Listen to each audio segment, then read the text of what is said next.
20 जनवरी 2025 को हमास ने इजराइल की 3 महिला बंधकों को रिहा किया था। इन बंधकों के नाम डोरोन स्टेनबर्चर, एमिली डामिरी और रूमी गोनिन है।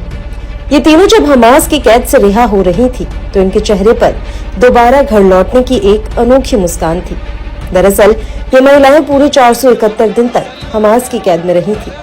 7 अक्टूबर 2023 को हमास के इजराइल पर हमले के दौरान इन महिलाओं को अगवा करके गाजा ले जाया गया था और तब से लेकर अब तक ये महिलाएं हमास की हिरासत में थी।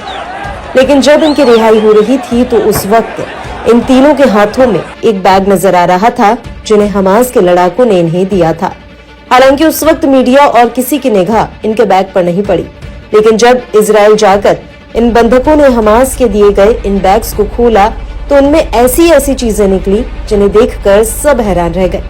दरअसल इन बैग्स को लेकर कहा गया कि रिहाई के दौरान हमास ने इन बंधकों को 3 गिफ्ट वाले बैग दिए थे और इन बैग्स को लेते वक्त ये तीनों मुस्कुरा तो रही थी, साथ ही बगल में खड़े हमास के एक लड़ाके के साथ एक महिला बंधक हंसी मजाक भी कर रही थी। लेकिन जब इन बैग्स को करीब से देखा गया तो बैग्स पर अल कासिम ब्रिगेड्स का लोगो छपा था, जो हमास की सैन्य शाखा है। और जब इन महिलाओं ने इन बैग्स को खोला तो उसमें हर्बियू और अरबी भाषा में लिखा एक कार्ड भी था, जिस पर रेड क्रॉस के हस्ताक्षर थे। इस कार्ड पर टाइटल में रिहाई का फैसला लिखा था।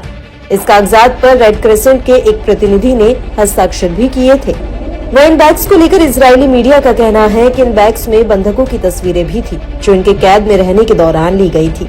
साथ ही इन बैग्स में गाजा का एक नक्शा और फिलिस्तीनी झंडे वाले नेकलेस भी थे, जिन्हें हमास ने इन महिला बंधकों को दिया है।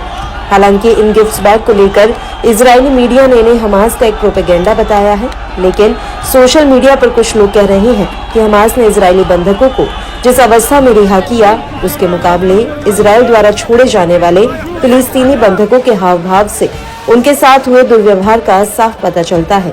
लेकिन इन सब के बीच बड़ी बात यह है कि हमास के इन बैग्स को इजरायली सुरक्षा एजेंसी शिन बेत ने जब्त कर लिया है।